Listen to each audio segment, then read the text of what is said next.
I'm Lisa, and you're with Velo Dulce, the show where we talk women, cycling, and life. Velo Dulce is from the Italian phrase La Vida Dolce, which means the good life. These are stories from women around the world on finding the good life through life on a bicycle.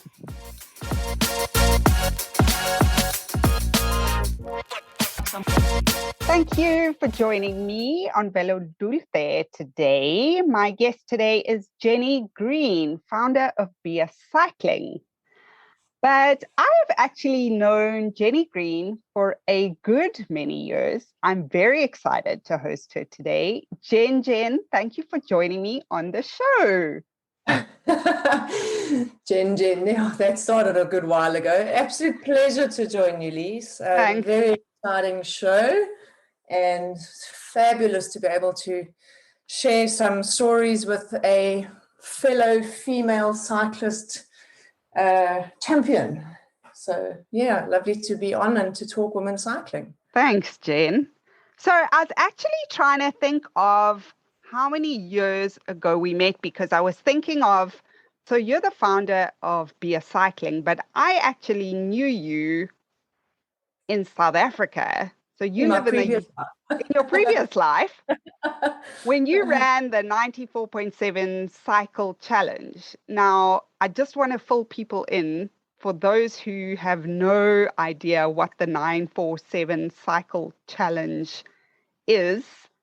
It's a race. It's kind of like the epic of all road races in South Africa. I mean, you have to have done at least one.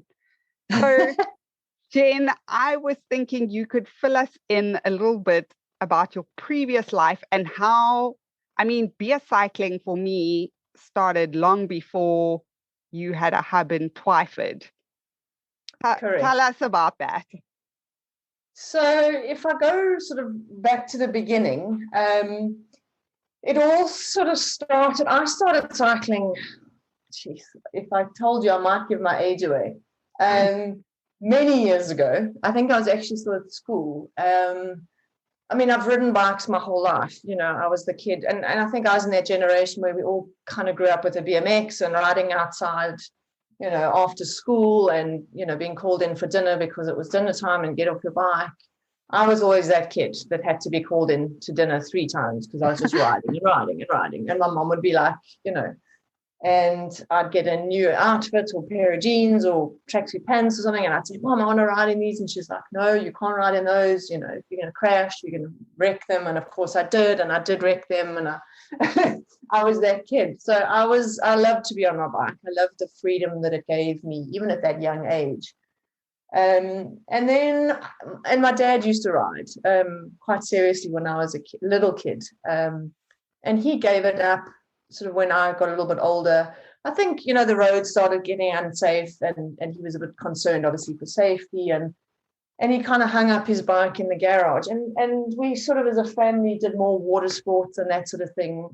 And when I left varsity, I went off to do a work experience program in the States. And one of the weekends that we had a break, we went off to Yosemite National Park and we rented these really old, really downtrodden mountain bikes. And I thought, oh, this is great. I know how to ride a bike.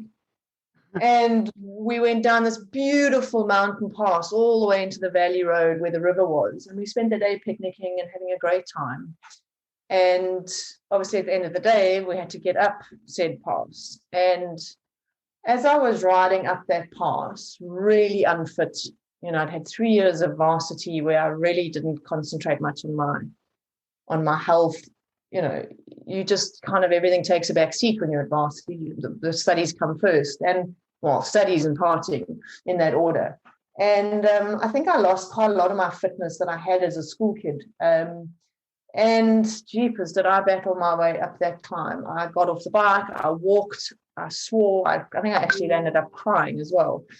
And I swore to myself that day that I would take up cycling and that I would never walk up another climb. And to this day, which I think is about 23 years later, I've never done that. I've never got off a bike and walked.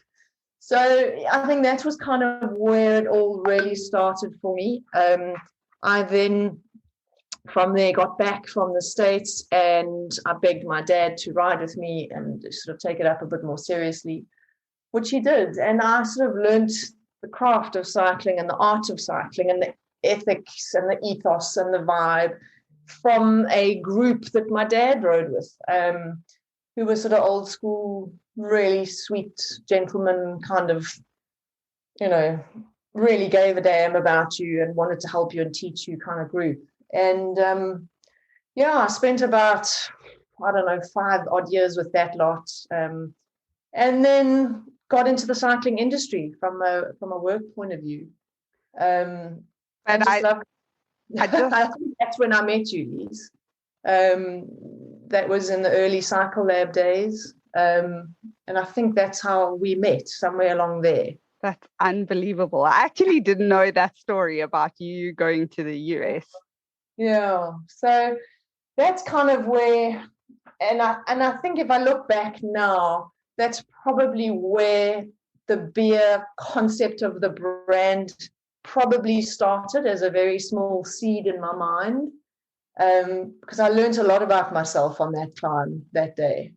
And, I learned about, we'll talk about it later, I'm sure, the power of I and digging deep and backing yourself and, finding the strength that you need to find when you need to find it in those key moments in your life. And it's kind of become the way of life for me, a mantra. And a lot of what I do with beer as a brand is really a microcosm and a sort of a mantra for life, really. Right. It's become a way of life for me. So, okay, I just want to put this in context for listeners. So, Bia Cycling. So, first of all, Jenni Green to me you are the epitome of inspiration. I mean, I've known you personally and I've known you professionally. And for me, I have this idea of like, one day when I grow up, I want to be like Jenni Green. So Jenni Green herself hasn't really grown up yet. may we never be fully grown up. Damn right. So you've founded Bia Cycling, and we're going to go into that story just now, but you've kind of created this home for women cycling. But all those years ago, you didn't even know Bia Cycling was yet going to start. And in fact, tell us even how you got into the 94.7 cycle race from that place. So, as I say, I joined the industry sort of obviously at a junior level, being a youngster, and learnt a lot. A lot of what I learned was how male-dominated it was at the time, and probably still is, and how probably without my dad's guidance and that group of men that I rode with and how encouraging they were, I think I learned a lot about how daunting and how those barriers to entry for women are really there. And the longer I went on, the more I sort of found women and girls to ride with and kind of learned what we all enjoyed as a group. And we'd still ride with guys, but it was always a special ride if it was a ride with women. And it's probably something we'll get to later in the conversation about that sort of gender gap or gender separation and people sort of saying, why are you reinforcing that? And it's an interesting answer, which, as I said, we'll probably come back to later. But I met my now wife back in, I met her, I think, in 2002, 2001. She was the race director for what was then, I think, the Pick and Pay 947 Cycle Challenge. It may even have been the Slow Mag. And no, it was Pick and Pay. And I mean, obviously I was in the industry, so we kind of knew each other, and we got together in 2005. And I was involved with a brand in South Africa called Innovate and the importation of it and marketing and all of that. So I was quite entrenched in the industry. And obviously meeting Tan and getting together with her, I obviously then got more and more involved, and it interested me, and it turned out I was pretty good at some of it. And it just made sense for us. We figured out that we actually work really well together. She bounced a lot of ideas off of me. I learned so much from her. I mean, jeepers, if there's any mentor you could ever have in your life, what I've learned from Tan over the years has been incredible.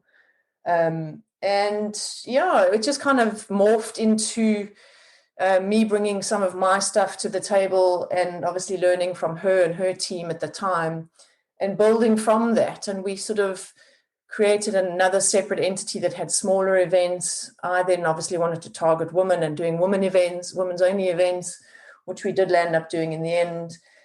And so part of that I sort of took on.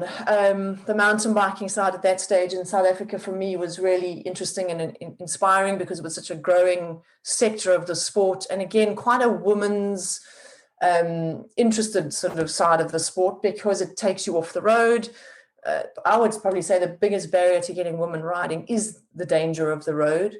So, the mountain biking side really, really was growing at quite a rapid rate, and was creating a sort of a niche space in the industry for women to sort of flourish and grow. And again, set yourself goals on skills and grow into those and overcome those barriers. And it just created a really good space from an inspiration point of view. So I kind of took that role on. So I became the race director for the mountain bike event, and dovetailed and did all of those things with the mountain bike side. Then we got involved, Momentum as a sponsor got involved with the race, and obviously their focus on women's sport was quite big, women's cricket at the time.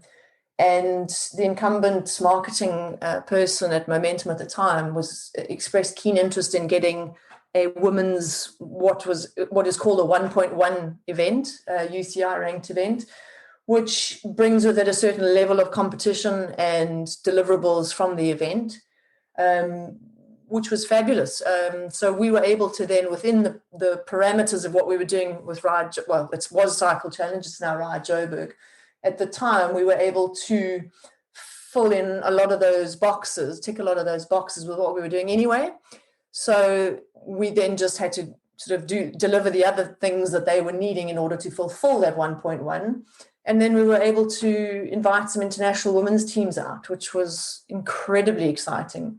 And for me to be able to connect all of my passions, in terms of the actual event side, delivering the event, connecting the women, bringing the women a full-on live coverage, highlights packages, and a stage for them to perform and show themselves, for me was just incredibly exciting. And so we did that for 3 years. Various reasons that it didn't carry on over those 3 years. But can I just pause you there, because yes. I don't think people grasp the actual the actual magnificence of what you guys were able to pull off. This was not just some event for pros. This actually, 94.7 is the reason I have a bicycle today. Me and I think 20,000 other people. Give me the number of the size of the race. So in its heyday, South Africa is an interesting place, because although it's not like in Amsterdam where cycling is in your culture from the day you pop out the womb, and ride to school and all those things, we have a really strong cycling sport culture. And to this day, we lead the way with the 2 biggest mass participation timed events in the world. So Cape Town Cycle Tour being the first, and us being the second. And what that means, in order to be able to call yourself a race in certainly in the UK, you have to be able to secure the roads, close the roads, and create a safe racing environment. So most events that happen here don't have that, because A, the obvious cost of the road closure, and B, the inconvenience caused to people who are on that route is massive. And it is massive in Joburg as well. But because it's been going for so long, it's kind of become part of the landscape, and the understanding that one day it's closed. So we're able to host an actual race where people are doing their best time in that on that course on that day. So in its heyday, which I seem to remember, and I'm recovering from COVID, so I have really bad brain fog. Sorry. I think the best year is 2008, where we had 33,000 people. Wow. Cycle Challenge Sunday, we used to call it that. That's And insane. it was crazy. But because we closed highways, main arterial roads, the roads could take the volume of people. Obviously, we don't let everybody onto that course at the same time. It's batch starts based on a seeding, which is done through the year at different events. So you get a seeding index to place you in a certain start group. And we started it pros first in reverse. So basically, the earlier you started, the stronger you were, so that obviously the front guys don't catch the back guys and have all of those sorts of problems. So in most other events that I've participated in around the world, it's a self-seeding event, and you kind of guess how long you'll take to do it, and you start when you want to. Whereas in our case, we were kind of looking at your past results, going, okay, you need to be starting at this time in this group, and your predicted sort of finish time is whatever it is. So that was how we kept it safe in terms of bunches and crashes and widths of roads and all of those things. So it then settled at around 28,000 people once that sort of spike happened. And that spike happened that year around the country. I think Cycle Tour had their best, and the Amashova had their best that year as well. And then it sort of plateaued out, and as I say, settled at about 28,000. On top of that, the weekend before, we had just on 6,000 mountain bikers doing the mountain bike event the weekend before, and about 2,000 kids doing their own race on a closed circuit in a venue the day before the mountain bike race. So it was really a festival of cycling that we were involved in every element of. And sort of, over the years, we did many parts of different things. So the sort of bits and pieces and dipping in and out of different things has really given me a wide skill set. I just have to correct your wording there. You said you were involved in. No, I think if I can set the tone for the listeners, if you have any inkling of 28,000 people and how to organize traffic officials and toilets and water points and sponsors and goodie bags and timing chips and all the 28,000 queries and more that come with that, that is no small task. So I just want to give you the kudos that you deserve for that, and to say that honestly, that was the reason that I started cycling. And it's weird because unknowingly I followed you around kind of in your journey before we really got close as friends. And so I started cycling.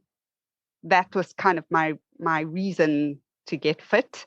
And then I ended up coming on one of your Bia Cycling trips. So what happened from 947 to Bia? So Lise, thanks for the kudos. I mean, obviously we're a team of us, and we had a full-time staff of 10 people, so it wasn't only us. But it was a massive project, and that was only one of it. We were geared to do mass participation events. So our other big one was a walk that we did in July for nearly 60,000 people. So that was what we did, and it was how the business was geared. So how that then translated, we actually, in and amongst all of that, did another event called Mzansi Tour, which was pretty much the colloquial term for Tour of South Africa. The Tour of South Africa itself had taken place, and that had a couple of issues with traffic management and all sorts of different things that I won't delve into now, but they pretty much tarnished the name of the Tour of South Africa. So we, as a collective, Malcolm and Jackie Langer came to us and said, we've got to be able to, with our knowledge on road closures and on how to do the logistics side, his connections within the cycling world, we've got to be able to produce a national tour. So we put together a board, a collective of us. We had another chap called Etienne Retief with us, and another who I will not mention in this podcast for various reasons, but there were 6 of us, and we produced what was a 2.2 event, which was a 5-day tour of South Africa, pretty much. And we did that for 2 years until we ran into sponsor issues with it was a CETA that was the sponsor for us, but again, some issues behind the scenes that we were unaware of that sort of took its toll on that. So Jackie Langer and I got quite close through that process. We figured that we worked really well together, and combined with, again, my drive and passion to get more girls riding, more women riding, we decided to create what was called the Tour de Femme. And we wanted to do something different, and do something different every year so that it didn't become the same thing year in and year out. We were learning that women who were riding were looking for different challenges, year in and year out. If you've kind of done a thing, you want to go and do another thing next year. You don't want to keep rehashing the same thing every year. And the first year we did that, I think, is the one that you came on as well, Lise, which was at Gondwana Game Reserve, which is just outside Mossel Bay, on the Garden Route in South Africa. And it's a Big 5 reserve, which we were able to put 3 days of 3 different routes in that reserve amongst the Big 5, with game rangers obviously following us and support vehicles with the groups as well. And we kind of really laid it on. My theory and philosophy is that pretty much women, whether you're a stay-at-home mom running the family, or whether you're going to a job 5 days a week, you need the pampering, and you need somebody to be making the decisions for you and basically just telling you where to be, what to do, and we take care of the rest. So we would literally lay on the luxury for the ladies. The food was out of this world, Yeah, can I? I have to add my comment. That trip for me spoiled cycling for the rest of my life. First of all, to say it was a 5-star game reserve, you have no idea. And I think I must actually share some pics on social media. And to cycle to a breakfast stop with pancakes and cake and sandwiches and Amarula coffee. If you're not from South Africa, we will have to treat you to an Amarula coffee at some stage. And to be riding with Robin de Groot, who I'm actually also going to talk to on the show, but that for me too was a massive game changer. Robin is a pro. So yeah, Jen, that's honestly, so that kind of for me was, where I was at in my life at the time. It was, doing something completely different, and just raising the bar that, we don't have to go and rough it in order to ride mountain bikes. You can also have a really spoiled, sort of beautiful time. And to ride with a Big 5, I mean, you don't get to do that every day. So it's really about, and obviously we washed the bikes, we took care of the bikes overnight. If you had a squeak of any sort, we had a mechanic on hand to sort any of those issues out. So we really laid it on from top to bottom. And that was sort of the foundation for me in rolling out what has now become the Bia Escapes. Because in the same year, we had our first actual escape in Europe, which was called the Bia Escape. And it's really, that was the first foundational year for me with Bia and launching basically the Bia brand and its ecosystem of different things that kind of have formed what is now the world of Bia. So we ran 2 of those, and then I was pretty much trying to set up in the UK, get the brand launched here. So I took a step back from events in South Africa. I was still quite involved with Ride Joburg, and Tan and I had obviously been running things from here. And then in 2019 or 2020, the beginning of 2020, this whole COVID story hit here or hit the world. And obviously that has changed the landscape and what events look like forever. I don't think it will ever be the same again. And through a series of events, we managed to eventually sell Ride Joburg. We felt that we had come personally to the end of what we could really bring to Ride Joburg. And the group that bought the event was really well financially geared to give the event what it needed, the financial backing to take it to the next level. They're buying up a series of sort of the iconic events in South Africa. So they're able to share economies across those events and, really just change the direction and the backing of those events. People think they look at the events and they think, oh, what could it cost to put on that sort of an event? They add the number of people times the entry fee and they go, geez, these guys are making a killing. Not actually realizing that Tan and I were preparing to remortgage our home to underwrite the loss. Right. So, it really is a massively cost intense project to host an event like that. And, the Faces group who bought the event pretty much are able to just give it the backing and the injection of cash that really, really needs to take it to the next level, to provide value to entrants. Because that's where coming out of COVID, certainly that is where the value is going to sit. Right.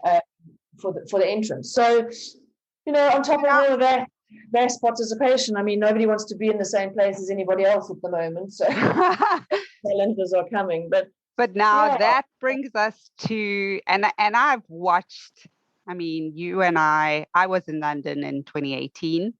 And I've watched Bia from a distance grow. I went with you to the Alps in 2018. But the world of Bia is much bigger. Tell us a bit about that, because now you guys have a hub in Twyford. I mean, the world of Bia, every time I blink, it's like you guys are just growing. Tell me what that is and tell me what it's about. So Bia is a brand I created. Bia actually is the Greek goddess of strength and force. So the whole brand is really centered around power, strength, inner strength, inspiration, people inspiring each other, integrity. So we sort of talk about the 4 pillars at Bia, which are the 4 I's, which is independence, inner strength, integrity, and did I mention independence? I always get them in the wrong order. So if you look at the Bia logo, the green dot sits sort of off center to the I, which very much is like E to the power of 3. Right. So this is to the power of I, because everything you do in your world is backed by the power of I. And when I created the brand, it was very much about reminding people about, yes, on the bike, and digging deep. And I go back to my story in Yosemite when I was climbing out of that valley. When you know that you've got the power that you need inside you, you just got to tap into it. It's reminding yourself with the brand all the time. So the escapes, so the world of Bia really is a multifaceted ecosystem, as I call it, which has all these different elements. And when I created the brand in 2016, I had the ecosystem in my mind and how it was going to roll out in terms of a kit design, so that you had Bia on your kit and it reminded you all the time when you were riding of your inner strength. And it then had to have a club, a hub, a shop, that the escapes. There are so many other layers that I can't even go into right now because they're actually part of a bigger plan that I almost don't want to give too much away, but things are happening behind the scenes. So it's got to have all of those parts where you're everything in cycling that is connected to the brand. So I had this idea, I don't know, we were sitting watching the World Cup rugby one day in a bar in Johannesburg. And I just loved the vibe and the feeling that those sort of guys sitting in their rugby jerseys watching the rugby, how excited and enthusiastic and passionate they were. And I just sit there finding myself going, jeepers, I really wish I could sit in this bar and be really passionate about rugby, but I just can't. But we need a space where we can sit and watch our passion and be that passionate. And so this sort of hub, which is everything cycling, kind of pulls the whole brand together, where you can sit down, have your coffee, have your cake, sit with your mates after you've just been on a ride and watch the Tour de France and watch it unfold and get as excited about cycling as those rugby players were getting about their thing. So it was kind of to create that happy place. And then pop down and grab, a bit of kit, or have your bike serviced, or buy your bike, or book your next escape, or book a mechanics course because you want to learn how to, fix your own bike or clean your bike. And chat to a pro, because now we've got a pro team associated with us, and you're going to enter the event that we've put together. So it really is a full ecosystem that we're rolling out slowly but surely. And then COVID. Well, to be honest, I think that, if I look, so Bia Cycling is all about independence, integrity, inner strength, and inspiration. And honestly, Jen, there are people for me who really stand out in the world because they are able to take an idea that exists only in their mind and bring it to reality. And you've done that not only for you, but you've done that for a number of women. And for those of you who are not familiar with Bia, I will share the links, but please go onto their website and follow them on social, because the team spirit and the number of women you have on bicycles and people visiting the cafe, I actually think you're doing phenomenally. And what I want to hear about is two things. I want to hear about some of the stories that you have of those women. But first, for me, and I don't know that many people know this about you, but you were diagnosed with Lyme disease. And what you have been able to do with that is nothing less than a miracle, to be honest. So tell us, what is Lyme disease? And how are you the inspiration that you are with that? Thanks, Lise. Sometimes you're so deep in something, you don't really see things the way other people see things. So it's interesting to hear. I was bitten by a tick in 2005 in South Africa. Those who know me know I love my dogs. I had 2, and I met Tan, and she had 5. So between us, we had 7 dogs. And obviously that meant lots of dog walks. And I got bitten by a tick that year. And I was treated, as we all are, for tick bite fever. And I think I clearly got a really nasty bite, or it just really affected me quite badly. Whether my immune system was low, I don't know. And when you don't treat it properly, it can end up escalating to Lyme disease, depending what tick has bitten you, depending what that tick's carrying, et cetera, without going into too many details. But basically, I developed Lyme disease, and it was undiagnosed for probably another 10 or 11 years after that. So I was regularly unwell through those 10 years. I would sort of get as strong as I would get on the bike, and then I'd come crashing down. Obviously around event time, when things got busy and stress and, eating not as well and sleeping not as well, I would flare up at those times, and I just never knew what it was. And doctor after doctor didn't know what was going on. They kind of had isolated sort of diagnoses of what was happening to me, none of which linked back to Lyme disease. And one doctor, I actually collapsed at Walk the Talk one year and was sent off to hospital. And that casualty doctor sent me home with a couple of Myprodols, which, for those who don't live in South Africa, Myprodol is quite a hectic painkiller. But he said, pretty much, you got flu coming, go home and rest.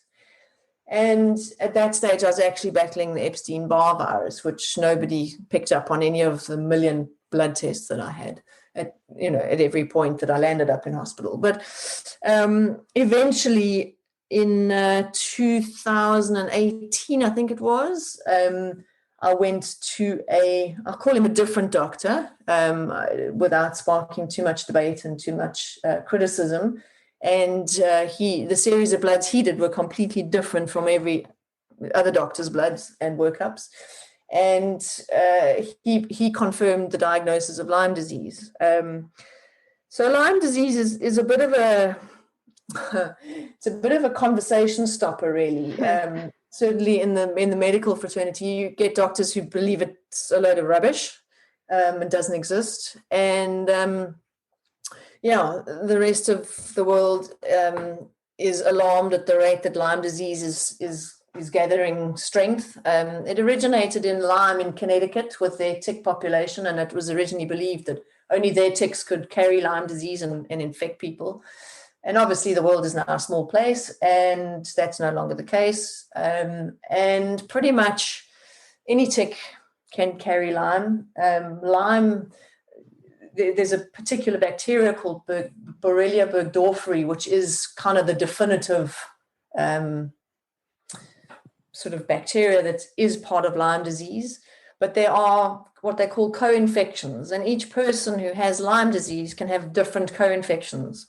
And that's what's made Lyme so difficult to diagnose. So mine, if you were bitten by the same tick, my co-infections could be different from yours, and they manifest differently. They can manifest in joint pain in some people and not in other people, in brain fog in some people and not in other people. So it's a moving target for doctors to understand and diagnose. And so it's kind of become this sort of melting pot of different things. And recently a few celebrities have spoken out about it.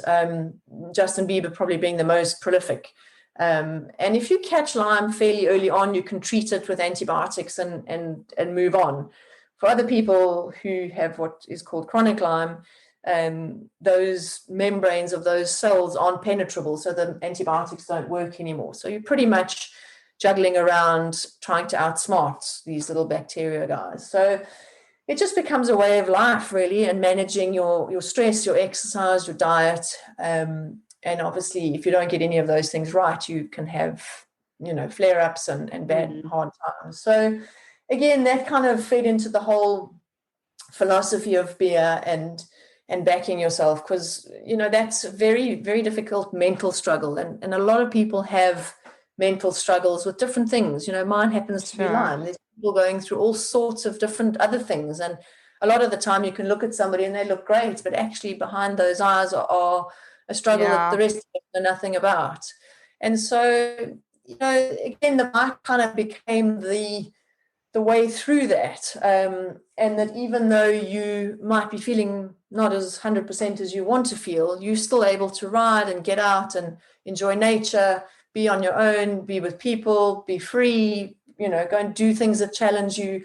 So the bike really became more so than before, but my sort of solitude, my rescue from what I was going through. So, but again, backing yourself and knowing that the bad days will pass, and, as bad as they are, remember them being bad, because the good days will come, and remember the good days because the bad days will come back too. Right. So kind of that cycle of life, and whether mine's Lyme or whether it's cancer or, any number of other things that people are going through, it's to know that this too shall pass, and that, just keep backing yourself, get up every day, show up.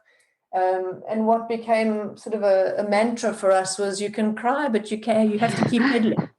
And it's exactly that in life. Shit happens to everybody in all sorts of ways, but you've got to show up and you've just got to keep pedaling. It's honestly my go-to place. And I remember our trip to the Alps, and I cannot remember what climate was on. It was the Bolivia. We both had the worst day on the Bolivia. My goodness. For those who don't know the Bolivia, it's a beast. It's a bitch. My goodness. She goes and she kicks a little bit more just when you think she's done. Excuse my barking puppy in the background. Hi, Phoebes. And Yeah, so exactly that. I remember you, I mean, I remember you saying that, like, you can cry, but you have to keep pedaling. Just keep your legs turning. And that Absolutely. for me has carried me through tough times like you have no idea, Yeah, honestly. likewise. Everyone cries. And the story where that came from was our mutual friend Nats and I were doing an event in South Africa, a 3-day event. And she was coming back from a leg operation, fairly serious leg operation. And we were concerned that she wasn't quite ready for this 3-day. Anyway, we carried on and we said we'll just take it slowly and, chew it off one day at a time. And the second day of that event is incredible. You drop into a beautiful valley with a river floor. You then sort of spend a day riding that single track along that valley floor, and then you climb out the other side. And I had done the event before, and I briefed Nats and said, look, this is going to be the best day of your life on a bike, and it's going to be the worst day of your life on a bike. Because the single track down into the valley is amazing, and you will never ride anything as amazing. But the climb out is hard. There's no way around it. It's hard. And again, that's what life is. You've got to have the ups and the downs. Nobody's going to have single track downhill their whole life. You're going to have that, but you're going to have the uphills as well. And we were very much on our own. We'd kind of spread through the group that we were with, and we were pretty much on our own on this climb, and it just kept going. And you just climb and climb and climb, and you feel like the climb's never going to end. And obviously, if you're not as fit as you want to be, it's a hard climb. Even if you are fit, they're saying that you never get. What do they say? You only get right. faster. It doesn't get easier. You just get easier. faster. You just go faster. And it was exactly that. So even though I was possibly a bit fitter than her at the time, it's still hard for me. I was just sort of putting in some more effort and sort of pushing here and there. And we were quietly chatting on this climb, and I was sort of trying to talk Nats through it. And I looked back at her, and I just saw this tear rolling down her cheek, and I could see she was miserable and just battling up this climb. And I said to her, you know what, Nat, you can cry, but just keep pedaling, one pedal stroke at a time. Cry, it's okay to cry. Shame. And it was amazing because she did cry. We both cried in the end, and we kept pedaling. And at the top of the climb, we had a Nando's stop, and for those who don't know Nando's, amazing. Nice big burger and a donut and some other sugary bits, and it got to that, and we got through the stage. So again, this too shall pass, So it's just about quietly finding that inner strength, backing yourself, going through it, knowing that will pass. And that's again linking back to the Lyme and that original question. That's really what has given me strength over the years, and the personification of that in a brand, which is Bia, has really sort of brought it to life for me. So, and I think in some ways I live that every day. You do. I can honestly say that there are people who walk their talk, and their names are Jenni Green. Honestly, like, for me, you walk your talk every day, and it's something I truly, truly admire about you. Thanks, Lise. Yeah, I mean, I'm just trying to be the best version of myself I can be. I'm not perfect. I'll go through hard times. I still cry. I still battle. And, as I say, I think the realization that everyone's going through their own battle right. is really, it's the truth, Right. And on the outside, and that's probably the biggest problem with Lyme disease is people look at me and go, hey, you look so well, right.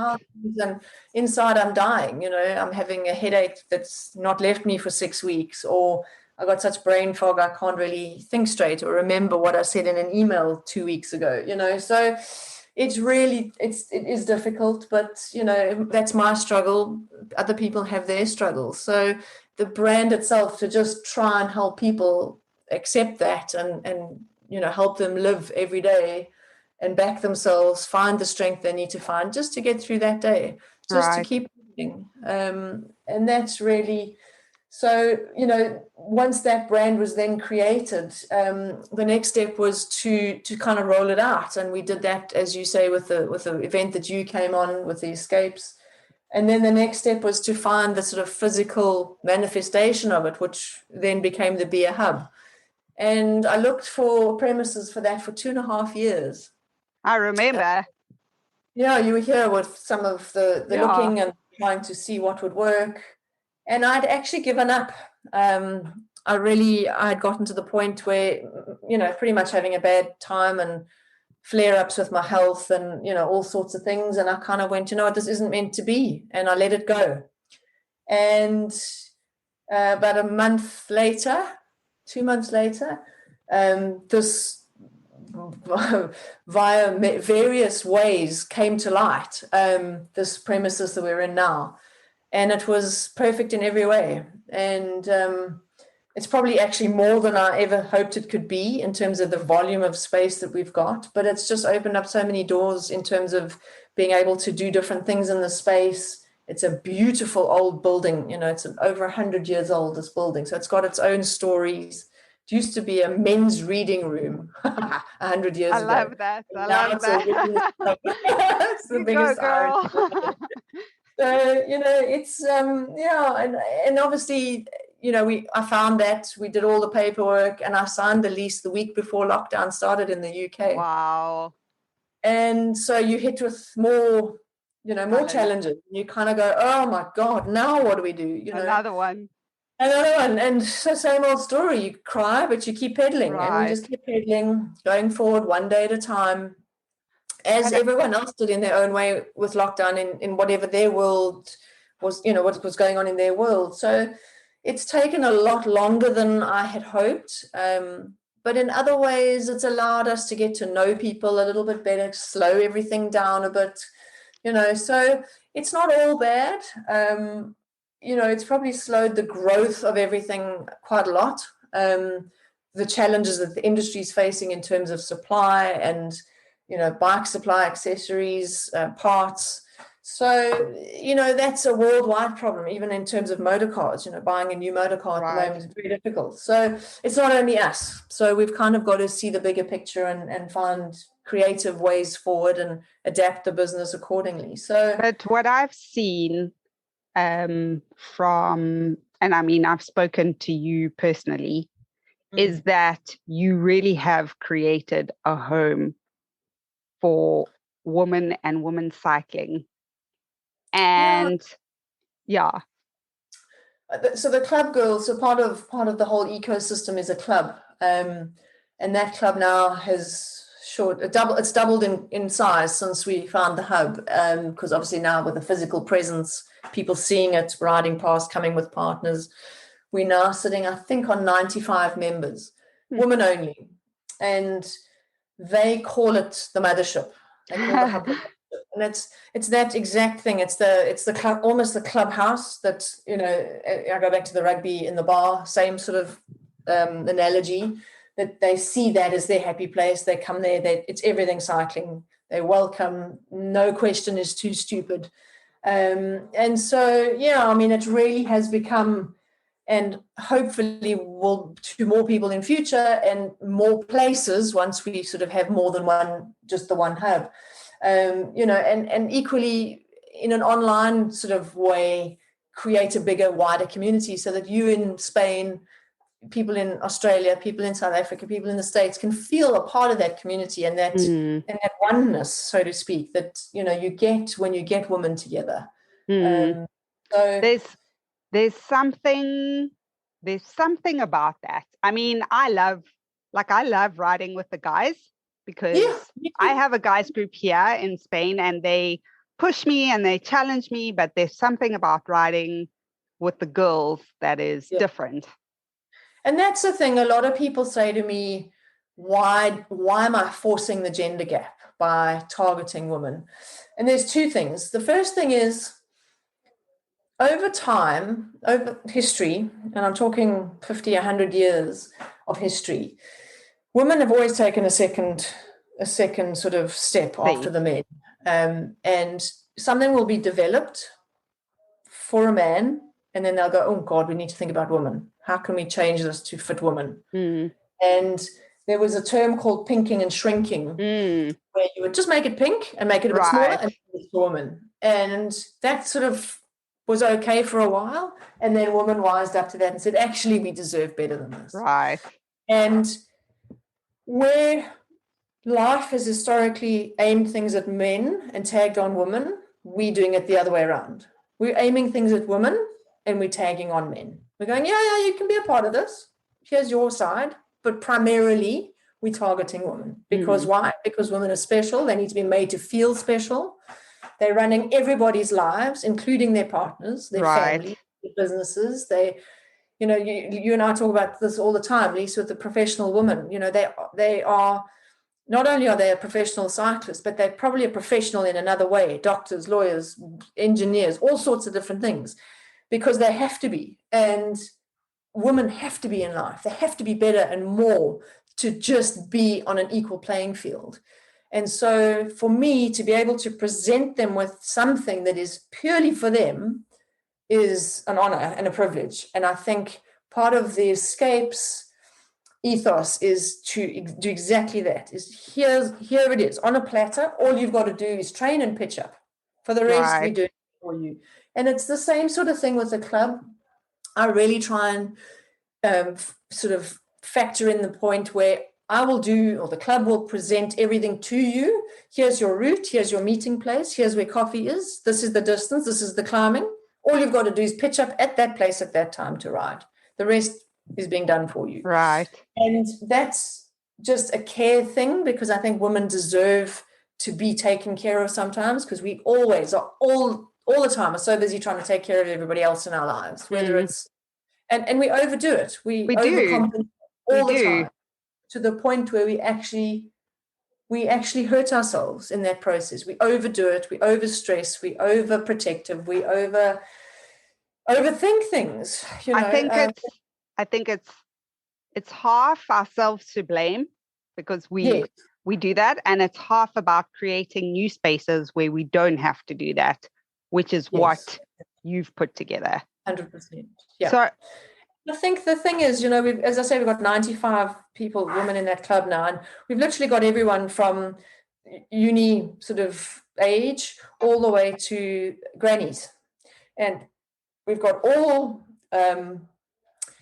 income levels, we've got all, whether it's professional, whether it's a stay-at-home mom, there's absolutely no judgment, there's no issues, there's no cattiness, there's no bitchiness. It is the most supportive, wonderful, friendly, embracing environment, and it's just fabulous. I mean, the stuff that these women in the club have been doing over the summer has been beyond inspiring. You're saying I'm inspiring. I look at these women and I think, wow, my word, what they are able to achieve. And having sat back and watched their growth over the time, the club is just over 3 years old, and how some of these women, early sort of starters with us, have grown in those 3 years, and their confidence, their ability, it's just unbelievable. Amazing. And sit back and watch that.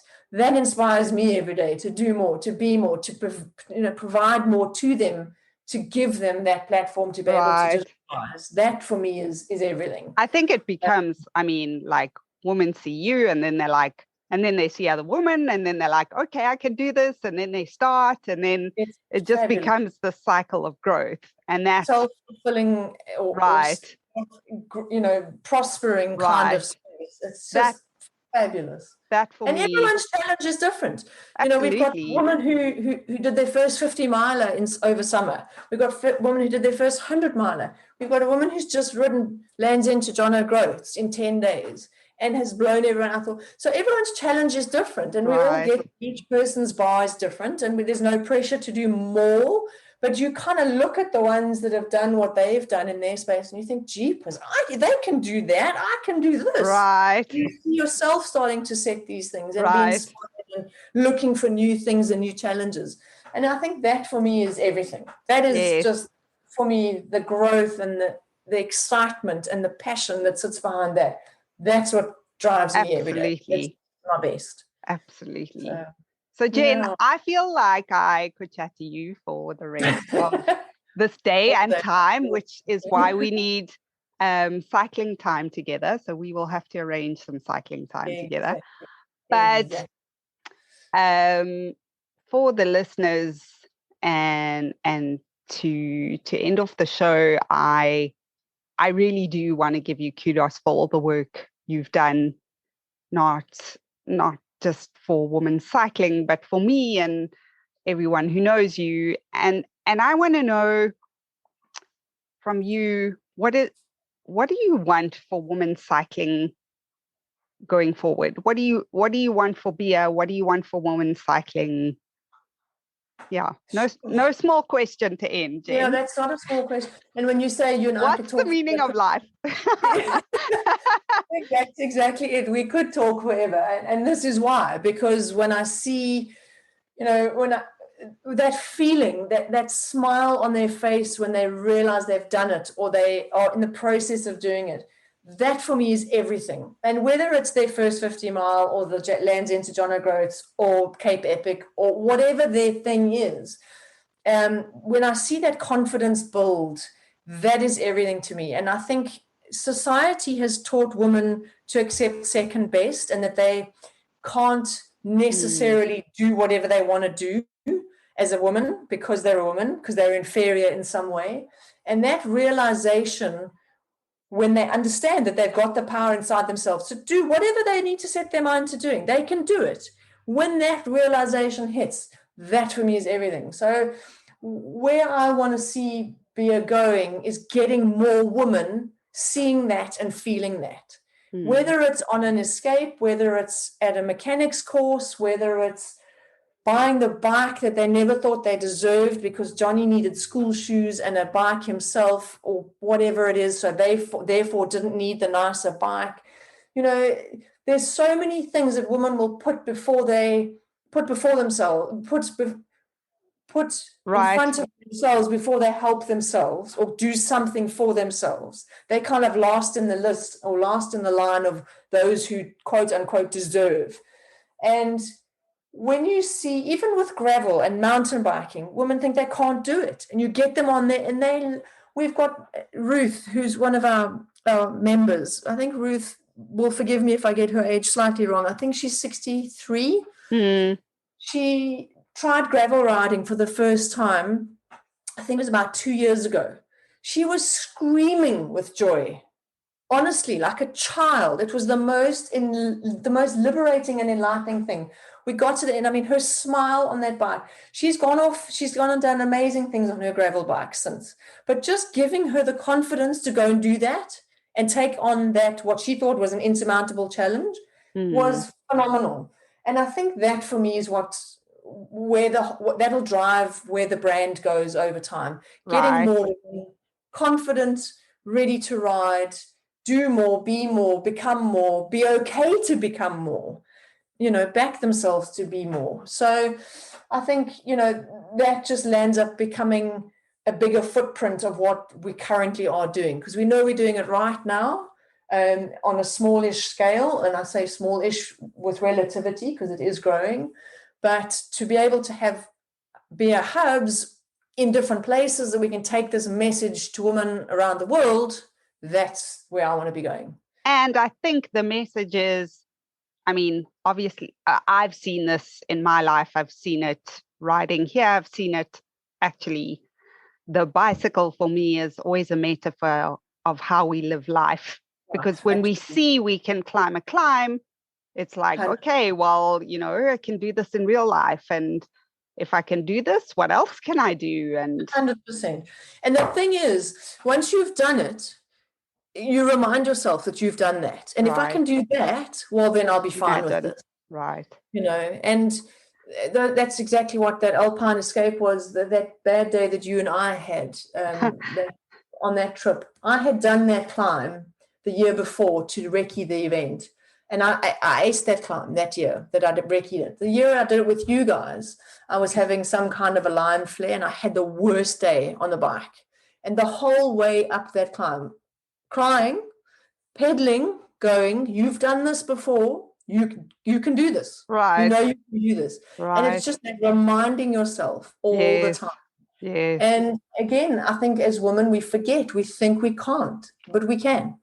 And we that can. message has got to be carried through. We You've got can. to Jen, believe in that you can. absolutely. Jen, you are the epitome of the power of I. And thank you for chatting to me today. And Absolute pleasure, Les. yeah, Thank you for the opportunity. And keep, as I say, I could talk about women's cycling forever. So keep on doing what you're doing and sharing the stories of incredible women. my name is Lisa, and thank you for joining me. You know what to do. Subscribe, please share with a friend. Most importantly, get on your bicycle, drag your mates, drink some coffee, and I will see you next week for another episode of Vela Dulce.